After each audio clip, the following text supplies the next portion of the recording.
Welcome in, everybody. It's a pleasure to have you here with us. You are listening, as always, to the Authority Podcast on the B Podcast Network. And today we have an extra special endeavor here where we are simulcasting with Education Talk Radio. So you might be listening on one feed or the other. In either case, you're going to hear a great conversation here about, some of the really critical and also trending topics in education, but really hopefully getting you deeply engaged in some of the discussion about some of the urgent realities of what's happening in our schools, in the workforce, in the economy, and the future of work. There's a lot here to dive into. My guest today is Micah Minor. Micah is a district administrator for instructional tech and social studies in Maywood District 89 in Illinois. He was an Excellence in Equity Award winner from the American Consortium for Equity in Education. He also is a contributing writer for the consortium's website, an advisor for Ryze AI, an ISTE Community Leader, and he's the author of a new book, which is largely what our conversation is about today, AI Goes to School. It is now available from Times 10 Publications. Micah, welcome to the show. Thanks, Ross. Nice to have you. Thanks for talking AI again. Appreciate it. Absolutely. Let's contextualize it a little bit for our listeners, because I still think, one, we have a lot of folks in education and elsewhere who haven't totally gotten super up to date, up to speed on everything happening in AI. But also, I think a lot of folks have probably one view, one kind of narrow picture of what AI means, right? And it's maybe a little broader or more encompassing. What kinds of tools are we talking about, particularly relevant to schools and classrooms? Are there different categories or a variety of maybe different particular tools that people might be familiar with that sort of paints that picture? Right. I think it's important to kind of differentiate. There's a lot of tools that have the word AI in them, right? And I'm sure a lot of people who are familiar with this topic and maybe like feeling a little overwhelmed by it is that AI has gone back a long history, right? So artificial intelligence generally is not a new topic. Of course, the new past couple of years has been generative AI, which means it can generate text, video, audio, images, etc. So the big goal was using, when we talk about AI goes to school, we're talking about how generative AI and how it can create things. And we're talking like the frontier models like OpenAI, you have Cloud 3 or Claude 3, depending on how you pronounce it. We have the Gemini models, and then we have our open source counterparts like Llama, and Llama 3 is the most recent, and Mistrals and all these other things. So those are all what we would call frontier models. They're the generative AIs that we're talking about. And then a lot of the tools that we talk about in education when it comes to AI, some school AI, magic school AI, and those kinds of tools, they're going to use those frontier models in the background. And then they're going to basically customize your user experience, and they're going to customize the prompts and things to be teacher specific. So we want to differentiate between the models, which I like to research the source of how generative AI and its applications are, and then its impact on in roles like mine as a district administrator, purchasing, marketing, and things like that. But AI Goes to School, the book, is going to target the audience of like novice or maybe novice to mid users of AI tools who maybe use it once a month, who want to have a little bit more as teachers, as educators, as potentially curriculum leaders or school leaders, like what are some of the tools and backgrounds and ethics behind that. So that's kind of what the context for AI is, and we're talking about generative AI. Excellent. What are some of the key things to understand regarding AI's impact on instruction specifically? Yeah, it's really important that we talk about AI's implications when it comes to instruction. There's a lot of people, and I've done about over 40 trainings and sessions, keynotes, state, local, national levels about this topic over the past year, many podcasts as well. And well, let's talk first about impact. So what is generative AI's impact on education? By the time you get to the upper grades of high school, you're looking at potentially 80 to 90% of the kids using it on a regular basis to help them complete homework. It's really that large of a percentage. If you're in an area that has good internet access, that kids have access to phones, they're going to be using it quite regularly, right? For a lot of the kinds of things that kids would use it for, especially for text writing. And we think about our juniors and our seniors, our sophomores, as they learn about writing and reading. And a lot of the kids, I have two high school daughters of my own, one who just graduated from high school, and the reliance that their friends have on AI tools to help them complete has gone incrementally up over the past couple of years because of its access, right? So teachers think it's cheating. Right. that's what AI's impact on instruction is. It's cheating. And a lot of our advanced placement teachers who are teaching AP classes or IB classes, or even some teachers who just aren't aware of technology and how fast it moves, have an idea, a very rigid set of ideas on like, if kids use it, it's wrong. And so I kind of want to take that assumption and I want to kind of back it up, because we are not promoting kids using AI tools to help them do homework and not think. Right. So the AI goes to school, and along with the other things that I do is try to support how AI impacts instruction. Let's talk about with writing. And so I talk a lot about like what is one way that we can empower kids to have conversations about how do you use AI well to make you a better student, a better writer. And that requires teachers introducing AI literacy from the beginning and being able to like say have conversations. My wife taught a 2-week unit on AI tools in March this year, and her juniors and seniors said, "You're the first teacher in the past year and a half that's talked about it. Thank you for being that trusted person that we could talk to on how we can use AI tools and how we can't." We never Mhm. really thought about it that deep because we never had an AI teacher talk about what is academic plagiarism, and those things we don't talk about very regularly in schools. So the most important thing about its impact on instruction is we can't, as teachers or as leaders, pretend it doesn't exist and that kids aren't using it. I was in a 6th grade classroom in the fall, and one of my instructional technology coaches was like, "Hey, everyone, how do you know what plagiarism is?" And all the 6th graders were like, "What? Huh? What?" We don't use that term very frequently, right? And so I was like, "Hey, how many of you have Snap on your phones?" And then the whole class raises their hands, right? And then I'm like, "How many of you use that Snap AI friend to help you with homework answers?" Well, a third of the class raises their hand. Did you know that could be called plagiarism? Oh, light bulbs went off. Now we could talk about what AI is, because the kids don't know that it's called AI. They just know that it's my AI friend that helps me with questions or create songs or whatever. They don't have that language, but it's important that we as educators introduce that language across the board, K through 8 or K through 12, 6 through 12 specifically, so that you can start having honest conversations about, hey, remember, this is what people say when they use AI. Do you use AI? And then you can build that kind of trusted conversations about its impact on instruction, because kids can cheat very easily, right? And Right. many times they're cheating and you don't know it, or they're cheating poorly, so you find out.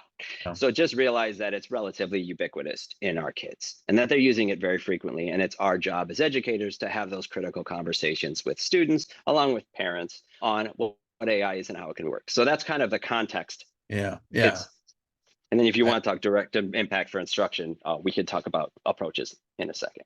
But yeah, you referenced something really important, which is having a conversation, right? Educating the kids, parents about, here's some of the tools that are out there, here's some of the things to be aware of when you're using them, here's some questions you may not have asked yourselves or something you may not have realized about how this could be perceived, instead of just making a rule. They're banned, they're not banned, they're this, they're that, and not really digging into, well, why are we making these decisions, or what's the reality, or is there some way that we can somehow wish it away and pretend it doesn't exist. And that's why I wanted to ask about, you referenced plagiarism and the potential there. You referenced, right, some of the things that students themselves like may not totally be aware of into the purposeful use. Of course, there's also concerns, I think, around data privacy, right, and related to any tech tool, but AI in particular. Kind of wanted to get a sense of, from your perspective, what concerns should we have and address around access and use? Like, what are maybe reasonable concerns or fears, right? And are there some that you would consider unreasonable, or, right, there seems to be a lot of fear around this, but it's not, this is not the right thing to be worried about, because I sense there's things that fall into both buckets, and it all kind of gets tied together into this storm of confusion. Yeah. The first recommendation, and I ask this a lot, and I usually only get 10% of people to raise their hand. Does your school or district have an AI policy or a procedure, if you want to call it a procedure? My lawyer prefers the word procedure. Fine. So be it. The district lawyer wants to use procedure. And if that answer is no, then we really need to work on that before the next school year, August 2024. So you can't have and an educated conversation about AI and privacy if you don't have a policy or a procedure on how you're supposed to be using AI or not supposed to be using AI as a teacher and as a student. And that is our job as district educators and as school leaders to create the conversations that are required to get something on the books, so to speak, on your parent and student handbook, and make sure that you have that right reference to go to when it comes to any conversations about AI tools, its use or its not use in the classroom. So that's number one. We have to have a policy. Most districts as of now do not. Let's get on that right away. Because every day that we go on not having a policy and not having kids conversations about it is another day that those kids are learning how to use it poorly. They're being miseducated because we're not quote unquote educating them correctly. And it's harder to re-educate instead of just provide the context and the policy or procedure for conversation to design around whatever your school mission vision, whatever your district mission and vision, or your grade level mission and vision or content leader or anything specifically. So that's one. Two, there are 41 different states, potentially 42 now, I believe, who have student data privacy laws on top of our national federal laws of, FERPA, COPA, et cetera. So we need to make sure that we are protecting our students. Most of these AI tools, unless they've been put guardrails upon them, should not be used for kids under 13 years old. And in many cases like OpenAI, it's a 17-year-old cutoff. That's their policy. Now, there are education-specific AI companies that have designed AI tools with guardrails like Conmigo and School AI and Magic School AI, et cetera, and Divot, and all these other ones that are doing it, but they have proper procedures around their use policies. So we need to make sure that we're reading them and we're knowing them. From a teacher perspective, we don't want to put kids' student-specific names, privacy information, and things like that. And if possible, I'm hoping in the future, there's ways that, because I know OpenAI specifically has like a higher education and AI team that you can buy for, instead of their ChatGPT Plus, it's a ChatGPT EDU license in the future starting in August, where they're going to be able to exempt that stuff from the training data. And I think that's really, really important, is to make sure that you know your state laws, your federal laws, the protections that you need to put in place, and you have the local policies in order to protect the student information that could be transferred back and forth. Because the number one hacking institutions and organizations in the United States are schools, because we're easy targets. We don't have the expertise or necessarily the investment in our infrastructure to be as protected as corporations. So it's really important to have all those things in place and never use an AI tool without talking to your IT department and your school leaders first. As a school leader, I want to make sure I put those things in place so that if my teachers want to use and figure out how to play it strategically and part of it, that's already in place for them to do so. Are there particular qualities of generative AI tools in particular, even apart from maybe some other types of technology, that like make teachers feel that they're incompatible with the traditional instructional environment, like that underlying source of resistance that a lot have felt? Yes. When we were in school, Russ, I don't know your exact age, but I don't mind. When it took time to write an essay, we had to I was maybe a little bit older, so I actually had to go and use the cards in the library, right? And then I had to go to my library for my school or my public school library, and I had to do some research, and then I had to read books or articles, and I had to find them. And most of them were hard copies. As the internet became more prominent in the late 90s, when I kind of grew up in high school and early 2000s with college, I was able to access things virtually, but it took time, right?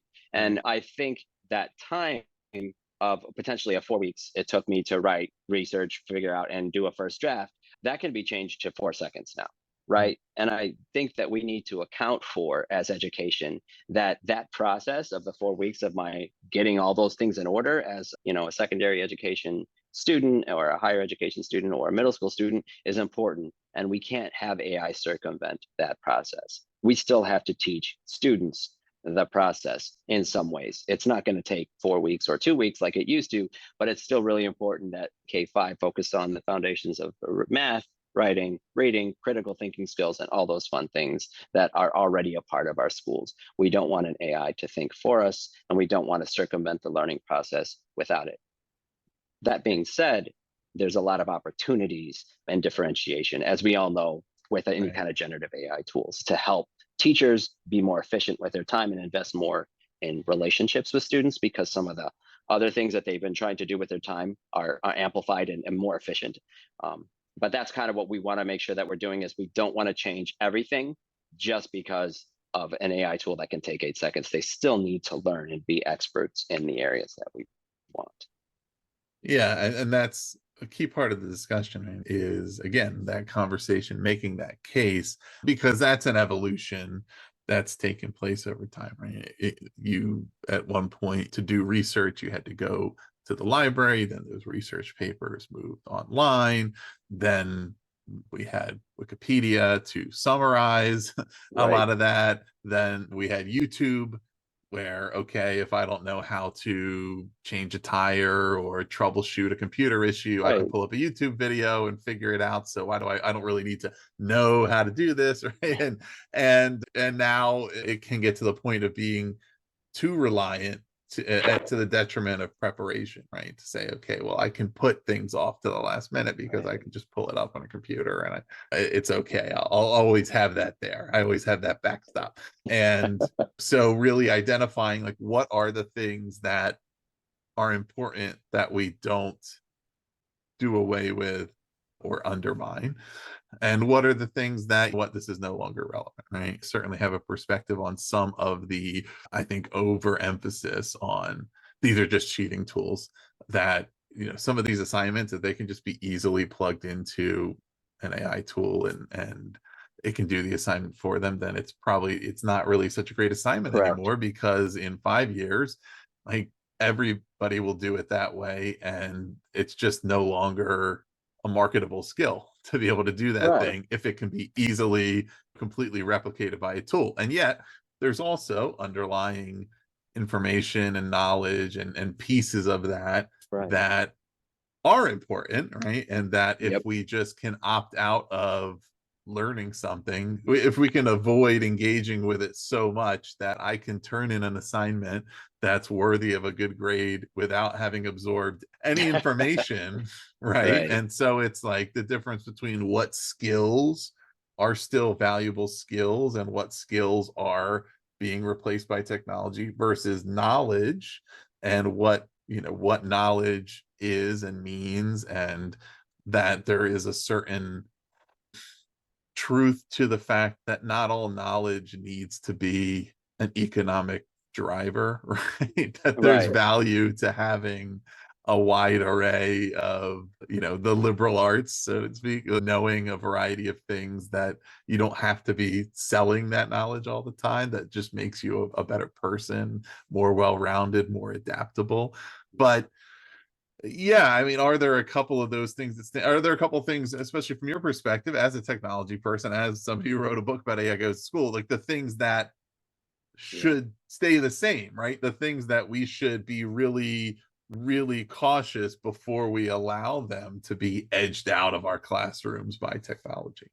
Yeah, I think that's important. I'll use an analogy before I begin about, older generations might have thought in papers, or my age group more thought in like essays. And then the 2010s, it was like you thought in paragraphs. And our kids now think in sentences and, instant messages and TikToking and WhatsApp and minute or less and all these kinds of, so you've condensed the ability to think and reason critically and deeply over time to much less product. Now, I'm not here saying that we should go back to good old days, because I don't believe that modern challenges and opportunities are any different than older challenges and opportunities. But like you said, there are some timeless liberal arts style approaches to education that need to stay the same. There are also implications for how we counter that really quick soundbite, that really quick consumption. The average students, according to a Common Sense Media research, was 237 notifications a day. That's how many they get on their phone. That's a lot of notifications. And Roz, you and I, in our different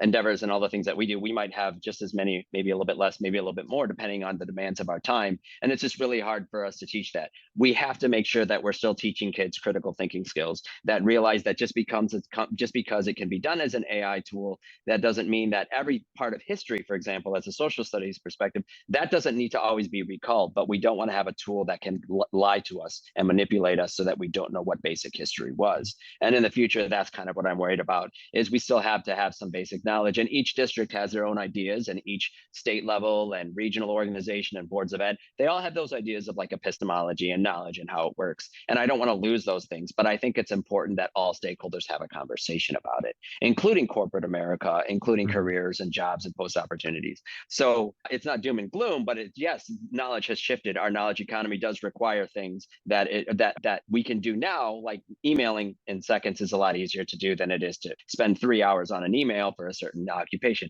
That can easily be replaced as long as you're a good communicator, Mhm. right? But those are the things that we want to do. And when it comes to like, let's talk about a basic example of writing and an instructional approach. If you just use a distributive assessment model in a 5-paragraph essay where you introduce AI tools at the beginning and at the middle of it on a 5-part process, and then I have a visual on this on my website, and we can talk about it as if like, let's have the teacher give the opportunity for a school sanctioned AI tool like School AI or Magic School AI, whatever the term is, whatever tool you use, and be like, hey, we're going to explore for the next 10 minutes an AI tool to help us come up with the starting sentences and a table of contents for our writing. And then they have that opportunity to, and then we pull it back.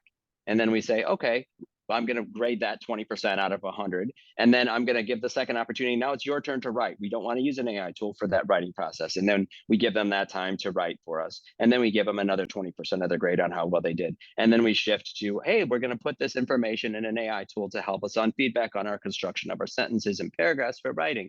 20% for doing that. And then we can do the peer editing process, and that's another 20%. And then finally, with the final submission, I give the final 20% of the grade. I've avoided the challenges of plagiarism, of academic integrity. I've taught them how to use an AI tool to make them a better writer. So I've not used generative AI. I've used that tool to be instructive AI. Mhm. And then kids learn, if you do that a few times a year or whatever in your different content areas, kids all of a sudden realize that they're to replace my knowledge, it's there to enhance or be a co-intelligence. Ethan Mollick's new book, Co-Intelligence, does a really good job of framing it as artificial intelligence sounds scary and computery, but if it's a co-intelligence, a thought partner with you, you can do things that you couldn't do before with it. And that's the kind of conversation I want to kind of transition from is, yes, generative AI is cool. Well, what's instructive AI look like? Okay, what are some of the pedagogical approaches? What are some of the instructional tool sets that I can do to use generative AI as a way to teach kids how it can make them better writers, better thinkers, better learners, better, et cetera. And then I've empowered a new generation to do all kinds of new and amazing things that we didn't have before. And then I've also leveled the playing field or democratized it, because there's a lot of parents who are college educated who were there at home, who were able to help that kid. You know, your kid didn't cite you as a resource for Mhm. their senior paper that they had to use to graduate, but I had 2 parents who were college educated who happened to be educated. Some people don't have that opportunity, or they speak a different language at home. So it's not because the parents aren't knowing enough, it's just they don't know enough in the right language. And if we can use our 6th to 12th grades to build kids up how to read and write better using AI tools, I think that's the future. And if we can find that magic sauce or that that combination and balance between good teacher practice and good tools that help them become better, I think we're going to have a vastly better view and more optimistic view of how it can impact our schools and our teaching and learning. Yeah, yeah, and then underlying that was the thought of the purpose, right? Like, what is the purpose of this? What is it actually helping me do? And why? And I think that ties into part of this book is about how, you know, using AI can make teachers better, right? And for them to really think purposefully about what are the things that I haven't been able to attempt because I haven't had the bandwidth Right. in the past, and how might I now be able to create the bandwidth by saving myself some time and effort by using tools? Or what are the things I have attempted but I haven't been able to succeed in because Right. either a mechanism didn't exist for doing it, or I again, it was Right. more of a bandwidth issue with personalization, right? That Right. yes, I have some expertise to be able to personalize for students, but being able to do it for every student all the time, there's not enough time for that. And can this help me with this? Are there particular things that you have in mind? And you know, certainly this is a good way to make the case to teachers, like, not only, you know, is this valuable to you, but it's really something you do need to learn how to use, because it's going to help you to improve your ability to succeed in your classroom. It's not quite in my book, but I think it's an interesting analogy that I'm going to try to do when it comes. And my book covers a lot of things, especially the 6 tenets of post-plagiarism by Dr. Eaton from the University of Calgary in Canada. She does a great job of like contextualizing, like in the next 5 years, our transition from a human intelligence to an AI enhanced human intelligence, right? And one of the things that she talks about is we have to get over this definition of like, oh, because I had an AI tool help me, that I committed plagiarism, right? Because that's one conversation we want to have. It's also going to do some amazing things for language translations. A lot of us in our school districts are getting beleaguered by what we call newcomers or English learners in the classroom out of like Ukraine, Venezuela, or all these other problem challenges, African coming out of like Uganda and Sudan and all these other uprooted students and peoples, right? And it's our job to like support and help them. And it can do really wonders where it comes from a teacher perspective on, it does wonders for planning and translations, as long as, there's some of you have to make sure that each tool is good at the specific language that you're doing, but it's really good for differentiation, for personalization. If you have a student on the spectrum, you can create a academic and content vocabulary for that specific student's obsession of baseball and introduce like mathematical concepts to it or whatever you're doing. Like there's some amazing opportunities there, as long as you know your kids to build upon. But I just think it's important that we reorient ourselves to realize that this makes me a great teacher because I can differentiate, because I can tier readings, because I can translate, because I can create customized visuals that I weren't able to be before, and do all those things efficiently and thoughtfully. And a lot of us in the AI spaces who've been doing this for a long time, we assume that this is, Ross, I found out yesterday when I was at 250 teachers in one of their summer trainings, like a lot of teachers aren't as aware of these tools as I thought, right? Or they're overwhelmed by the ease and access of it. And a book like mine is designed to help them as a primer, it's like a basic guidebook to get them started. But from a perspective of students and the opportunities, I think it's really important that we shift.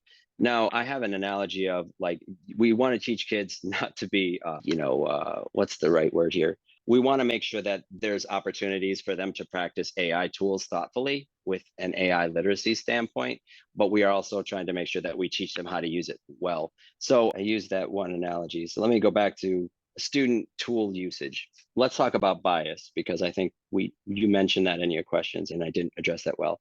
All of the challenges that our society has when it comes to race, when it comes to gender, when it comes to representation are definitely built into these AI tools, right? And in some ways it amplifies those because they were designed for people who look like me as a white person and didn't have those liberal arts and philosophy majors as a part of the designing process. And they're trained on human nature and the canon of literature that's on the internet. And it's a little challenging to do. So I think it's just really important that we, as teachers, don't just use an AI tool and walk away from it and take the output as good. Not only for hallucinations, which we've talked a lot about and they've gotten better, but for the fact of there's bias. My wife's African American and I'm white. Let's use a quick example. You guys, lots of people like Pixar movies, right? So if I put a picture of myself in a chat GPT, custom GPT for Pixar creator, it creates a picture of me pretty quickly. In a matter of 1 second or two, I have some really good visuals of a white guy in a Pixar style movie. My wife, who's African American, when I put a picture of that, it took me 7 times one day. I asked permission, okay? I was like, hey, let's try an experiment on how it's biased. And so we did that, and my kids are mixed. So I tried my kids, my father-in-law, I said, hey, let's try that. And on the average, it took 6 to 9, sometimes 12 times to create an accurate image of a minority person with that Pixar ChatGPT. That is a joke and it's kind of funny, but it's a microcosm of the potential challenges that teachers and educators face if they just rely on those tools too much. Mm-hmm. You have to still interrogate and advocate and understand their limitations. You still have to rely on your 10, 15 years of classroom level experience and do that well if we're going to use them thoughtfully. I had a student teacher last year who now became a teacher the year after, and he was super excited about these AI things. And he was like, it's going to help me be a great teacher. And it will. But I said, I have 20 years of experience evaluating teachers, creating curriculum, teaching different grade levels. You don't have that, so just make sure you're using it with caution. I know what good instructional approaches are and strategies are. You may not know that yet. You may just know it in theory. And you want to make sure that you still rely on your experience and your expertise, and you don't outsource that veteran status, those experiences that you have, to an AI tool just because it's fun and it's cool and it looks amazing and it sounds great. You still have to be responsible for those results. Right. Yeah. And I that example, or the biases and the previous example of plagiarism. What is plagiarism? What might Right. it look like? Is this or is this not plagiarism? Why is that wrong? And the plagiarism one, which does now and will eventually lead to evolving also legal definitions, Yeah. right? And all of that. Those both seem like good examples of some of the potential for teaching something that is, I know has been a challenge, like digital literacy, right? Information literacy, Hmm. and really not just taking for granted any information we're presented with and saying, okay, this true and factual, and really diving deeper into, okay, we asked these tools about these things and this is what it gave us, and now we need to look into, okay, where did that information come from? Where did it, we understand it's synthesizing a lot of information, but it's all coming from somewhere, right? It's not unique, Right. it's not creating anything from whole cloth, it's all coming from somewhere. So it's not dissimilar in that sense from reading an article in a newspaper or some website or watching something on TV and saying, okay, well, who's the presenter of this and what are their biases and what's the source material and where's this coming from? And that's, I mean, it's supercharged in a sense, but that's something that students have, it's already been something that is kind of existential as far as just the Yes. future of Yeah. society, right? Right. And getting grappling with that a lot better. But it does present some good opportunities and examples to say, you need to, in order to confidently like move forward and to know that you are creating something that has value, Right. that you are not running afoul of anything that's going to get you into peril. You need to know what your information is, where it's coming from. It's coming from a source. You need to properly cite the source and credit it. When you have original work, you need to feel confident in that, right? And that's why we don't just outsource this. And there's more ability to do that now than ever before, but Yeah. also that makes it more important to do so, right? Like an example I think of that's always been kind of an area of ambiguity around plagiarism is something like joke stealing in comedy, right?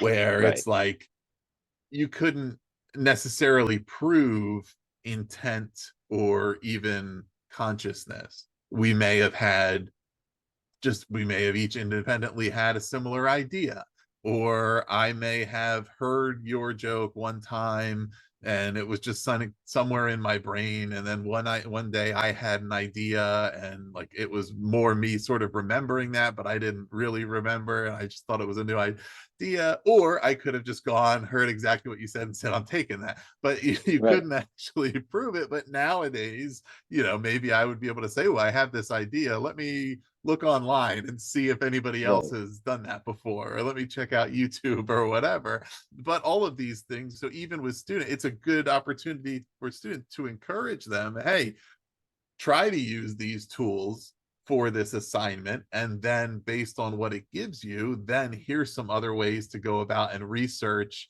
that and see, one, is it reliable? Because there's been examples of tools like Gemini, which is connected to the Oh, let's internet not in even real talk time, about, yeah, right? they've Which is had some pulling issues. in Right. information, some of which it's coming from, it's not factual, it's just stuff that's on the internet, right?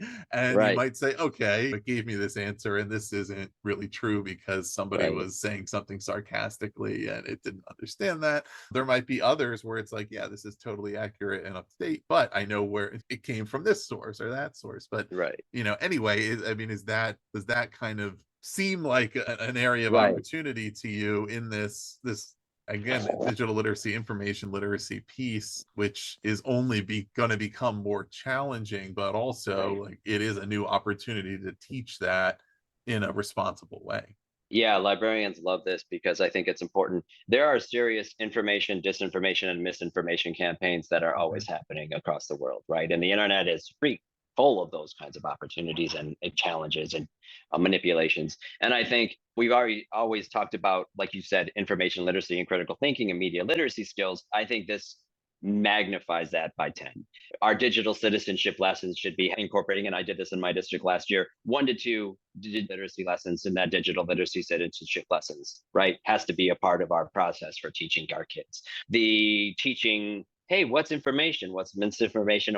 What's disinformation? That's been my emphasis for my upcoming research this year and some of the workshops that I'm designing for like Illinois ASCD and others. Is like, how do we do really strong information literacy? What are resources and tools I can use using generative AI as another, like I said, a thought partner to help explore those opportunities and engagements and do that otherwise. I'm also just going to give you a little, like a little bit different, but just a real basic example. I had a fourth grade teacher I was in Texas at the time, and she was like, I had my fourth graders who were really scared to like peer edit their fourth grade one paragraph little thing or two paragraphs. I don't remember what the assignment was. So she said, hey kids, here's AI. We're going to have her create a really bad version of a fourth grade writing, and we're going to tear it apart together so that we don't hurt the feelings of our other kids. And you realize, hey, a machine did that. So I can say, you forgot a period, you forgot to capitalize. And she had this whole little activity where she generally mentioned AI as a way for us to explore it. She had the kids learn how to peer edit and tear apart this AI created bad fourth grade lesson. And then the kids were equipped with a common language and knowledge to be like, hey, it's okay. I'm not being mean when I help improve writing.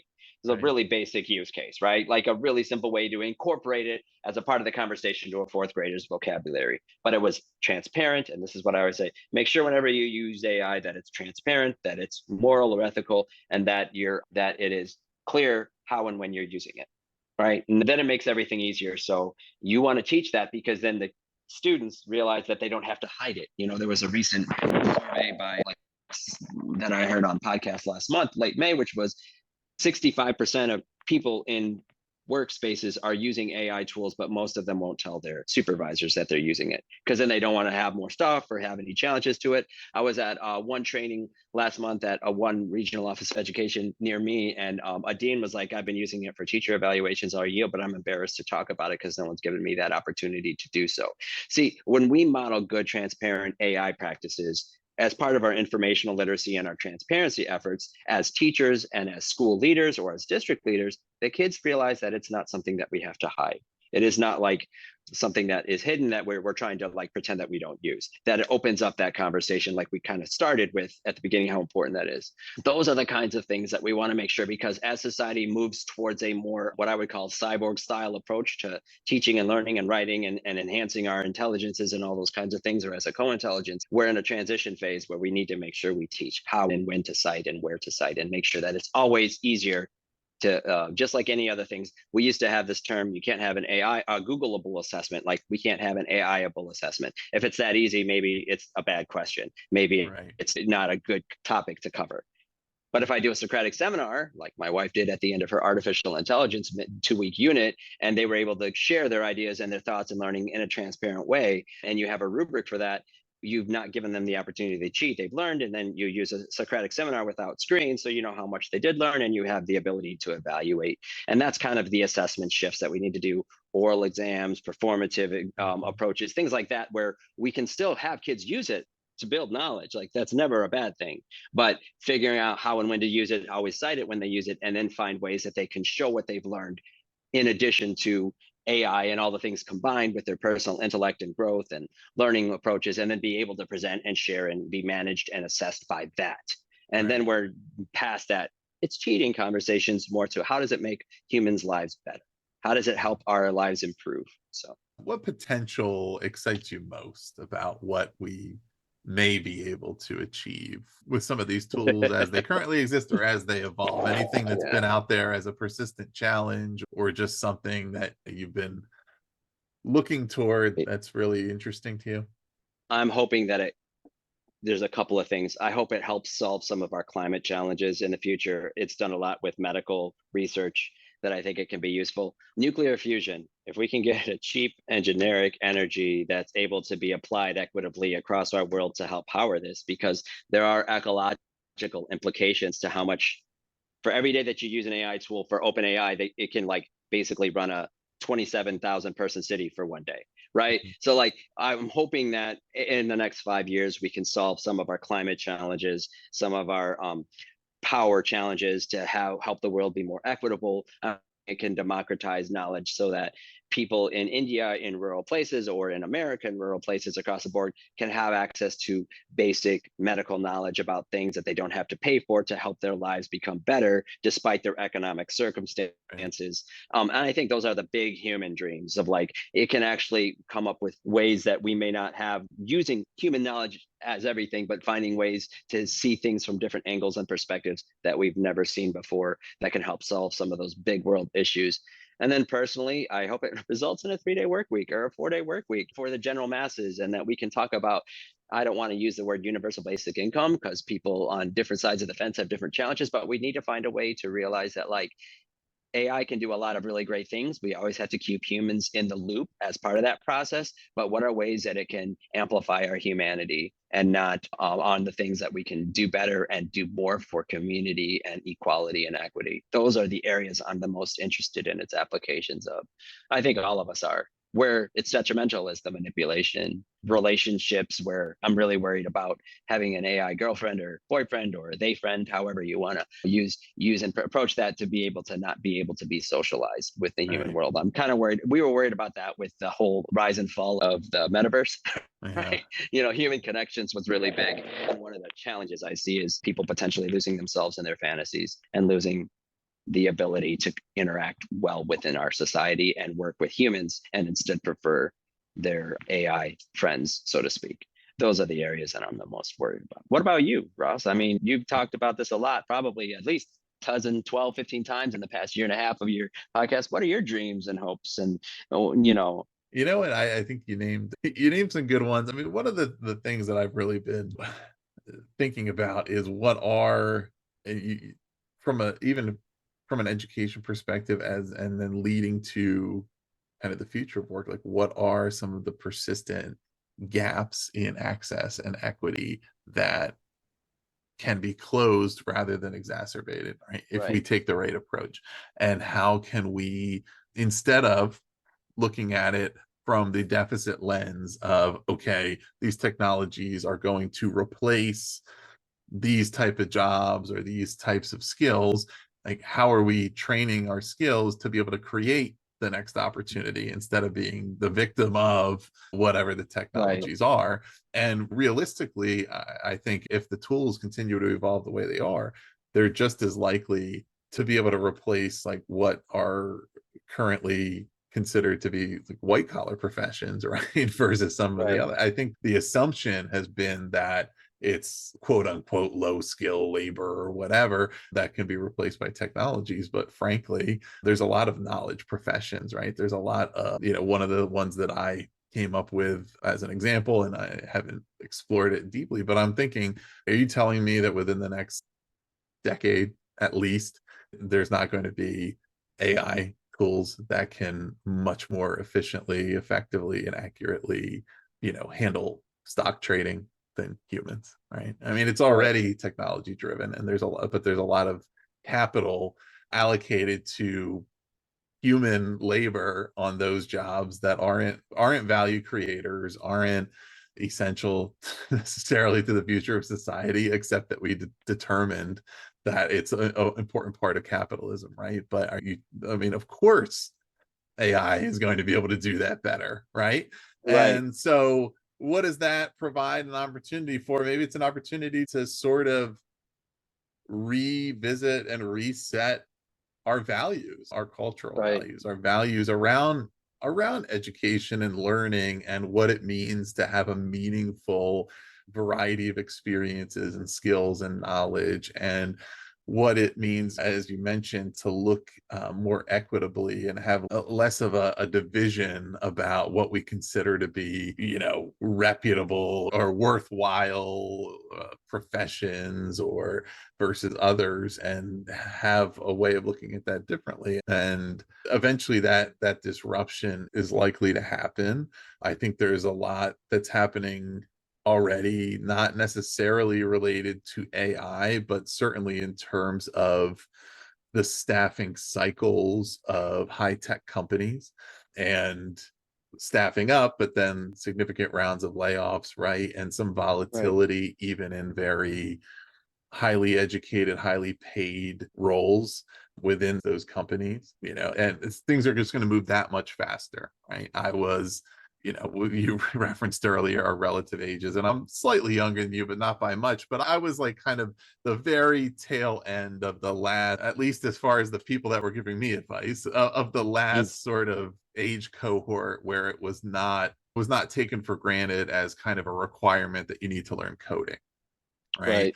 Like everybody who was a little bit younger than me, like that became more of a part of their core curriculum. And certainly by the time they went to college, it was like, you need to learn this. In 5 years, I don't know if anybody's going to need to know coding, because I think these That's the tech, irony. they're going to be able to do it for you. I mean, you might need to know coding as far as creating AI tools, but most of the ways that it's being done now, the technology is going to be able to do that, right? A human is not going to be able to do that. So that's an entire significance. Then now you could see that as something that you're afraid of, because that's an entire significant swath of the way our economy is currently comprised, right? That Right. can be really replaced by technology. You can also see it as an opportunity to say, okay, we've created these and made these value judgments Right. around who is smart for choosing a certain type of career path and who's not smart for choosing something else, right? Right. And say, look,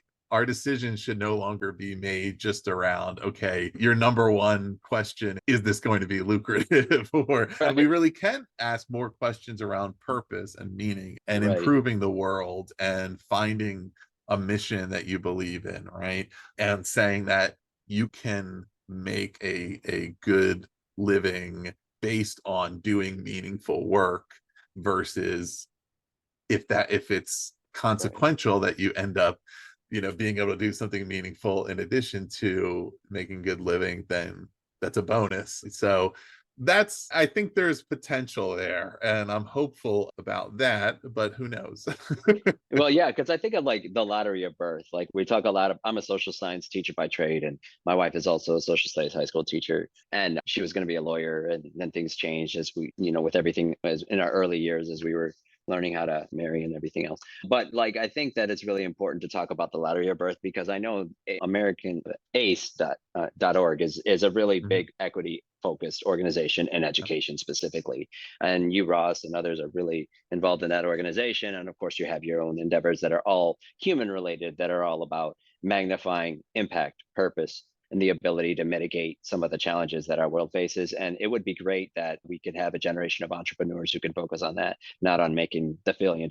And we're always at this precipice of like exacerbating our economic gap or decreasing it. And I will be a perpetual optimist in being able to think that we'll be able to use not just this, because AI is just, this is round one, like multimodal and all these things are round one, but it's going to be fully integrated into our life and systems. I think of our kindergartners who are coming to us next year. They were born in 2019. What is their life at 2036 going to look like?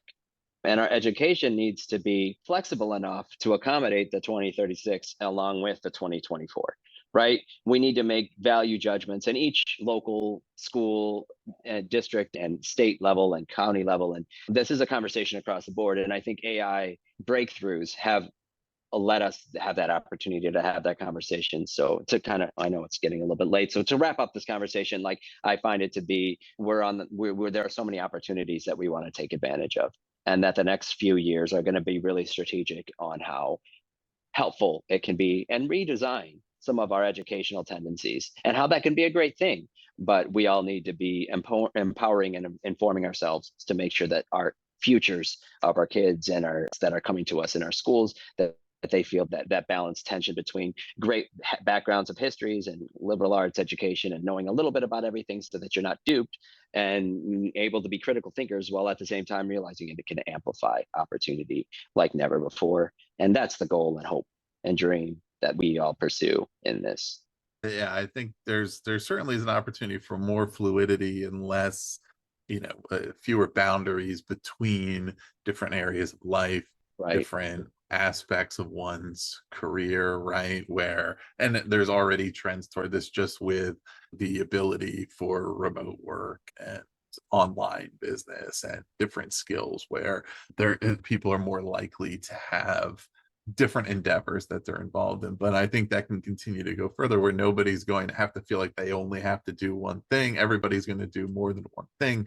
You can shift more seamlessly between different areas of having a quote unquote day job versus having some entrepreneurial endeavor versus just having a side project that's not designed to be economic in nature, but Right. that's impact driven and whatever that looks like. And just giving more options for people to, kind of revisit that Renaissance Right. mindset of just saying, look, Yeah. if there's something I'm interested in and I care about, I can explore it, because I no longer have all of my time and knowledge monopolized by having to just focus on one thing.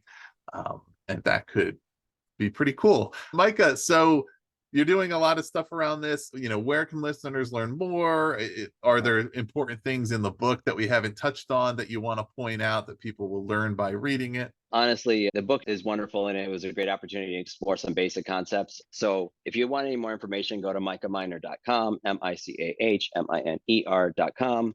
And then you can explore a lot of the things if you want to like truncate it and shrink it a little bit. A lot of my blog posts and a lot of the other things that I do, you can kind of highlight some of the important things and themes, but we just need to be prepared. And we have to, I don't want to over like play and say, oh, it's so important, because I think that we have to know that fundamentally the book, even since it was written and published, the AI tools change so quickly and frequently. But as a foundation for tech integration for K-12 and AI platforms that can be useful, and how to prompt and do all those things that AI could do, it's a really good base tool. So go to micahminer.com, and that's the easiest way, or LinkedIn is another place that I'm really active in. But just realize that we need to be prepared, and we need to be the trusted adults that our kids and our students can have those conversations with. And this is one quick step in that, getting there. So I appreciate the opportunity to share about it, and not just the book, but the ideas of what the book plays out. And so thanks, Ross, for having me. And I look forward to, the other things that you're doing with the Authority podcast and stuff like that, to make sure that other people are prepared for a lot of other challenges that are across the board in our world that we can acknowledge. So thanks for the time, and thanks for the effort, and letting me connect with you today. Excellent. Well, thanks for being here, listeners. We'll put the links below to micahminer.com, to Micah's social media profiles, and also to Times 10 publications, where you can learn more about this book. You can buy it on Amazon or wherever else you get your books, depending on where you're listening. If you're not already a subscriber of The Authority, please do check out authoritypodcast.net, or subscribe on any platform where you get your podcast. Or for Education Talk Radio, you can go to ace-ed.org, or you can subscribe there. Apple, Spotify, wherever you choose. And so there's a lot more content coming down, a lot more author interviews. I'll be doing a lot more discussion of equity and access, AI, technology, leadership strategies, and a lot more, all the things that really help you to have the impact that you want to have, to be influential in your role. So check all of that out, and we'll catch you next time.